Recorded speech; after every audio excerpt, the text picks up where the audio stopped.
Salut, c'est Jean-Marc. T'as une course qui approche et au lieu d'être excité, t'as un petit goût de panique qui monte. Tu regardes ton plan d'entraînement et là, tu réalises que t'as loupé des séances ou t'as l'impression d'avoir tout fait à moitié. T'as eu un rhume, une semaine compliquée, la vie quoi. Et maintenant, tu te demandes, est-ce que je dois vraiment me pointer sur la ligne de départ? Ou est-ce que je vais juste me cramer, me blesser ou me taper une humiliation en public? Bon, déjà, calme, respire, c'est normal, vraiment. Et commence par télécharger notre guide gratuit des 10 erreurs fatales en course à pied. Tu as le lien en description. Même les coureurs les plus réguliers, les plus disciplinés, se retrouvent un jour dans cette situation. C'est pas un échec. C'est juste la vie réelle qui s'invite dans ton plan d'entraînement. Et la première chose que tu as à faire, c'est de te poser une vraie question. Est-ce que je suis pas prêt ou est-ce que j'ai juste peur? Parce que il y a une grosse différence entre ne pas être du tout prêt physiquement, genre t'as rien foutu depuis 2 mois, et avoir juste raté 2 longues sorties et commencer à douter. Si c'est la peur, la nervosité, le syndrome de l'imposteur, bienvenue au club, c'est classique, et ça se gère. Mais si t'es vraiment à plat, blessé, malade, épuisé, là on est sur un autre terrain. Alors imagine, tu t'es inscrit à un semi-marathon, tu devais faire 4 sorties par semaine, t'en as fait 2. Une semaine, t'as pas couru du tout. Et t'as zappé la plus longue sortie. Bon, est-ce que tu peux y aller quand même? Franchement, oui. Si tu acceptes de changer de plan, tu vises plus le chrono, tu fais un run tranquille, tu te fixes un rythme cool, tu prévois de marcher au ravito, tu profites de l'ambiance. Ton objectif, ça devient finir, sans te faire mal, et vivre une expérience sympa. C'est pas glorieux, c'est pas instagrammable, mais c'est intelligent. Et tu sais quoi? Tu peux même en sortir plus fort, parce que tu te seras adapté.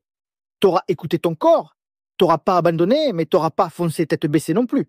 Par contre, si t'as des douleurs, si t'es malade, si t'es vidé de ton énergie, là c'est pas de l'intelligence de tenter la course. C'est de l'entêtement. Et ouais, je sais, t'as payé l'inscription, peut-être l'hôtel, peut-être le train, mais est-ce que ça vaut une blessure qui te bloque pendant 2 mois? Pas sûr. Et il y a une autre option que les gens oublient souvent. Changer de distance. Si la course propose plusieurs formats, pourquoi tu t'infligerais un marathon si tu peux faire un 10 km dans de bonnes conditions? L'ego, franchement, qui s'en soucie? Tu préfères finir en pleurant de douleur ou terminer en te disant « Ok, j'ai fait un truc bien pour moi aujourd'hui » et tu sais quoi? Parfois, la meilleure décision, c'est de reporter. Pas abandonner, reporter. Tu mets une autre course dans ton calendrier. Tu reconstruis tranquillement, tu repars avec plus d'expérience, plus de lucidité. Et non, tu ne perds pas la face, tu gagnes en maturité de coureur. Parce que courir, c'est pas juste cocher une case, c'est savoir quand foncer et quand lever le pied.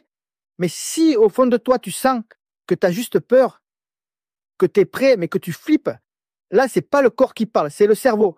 Et il est parfois très doué pour inventer des excuses. Alors dans ce cas-là, fais-toi un plan mental, tu prépares ton petit rituel d'avant-course, tu visualises les étapes, tu te dis que tu vas pas exploser au 2e kilomètre, tu te rappelles toutes les séances que tu as faites, même si c'était pas parfait, et surtout, tu te rappelles pourquoi tu t'es inscrit. Pas pour le chrono, pas pour les likes, pour toi, pour vivre une expérience, pour progresser, pour faire quelque chose de difficile et en sortir grandi.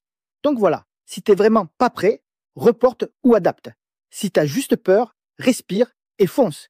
Et quoi que tu décides, t'as le droit de le faire avec fierté. Parce que courir, c'est pas juste mettre un dossard, c'est apprendre à se connaître. Et ça, c'est déjà une sacrée victoire.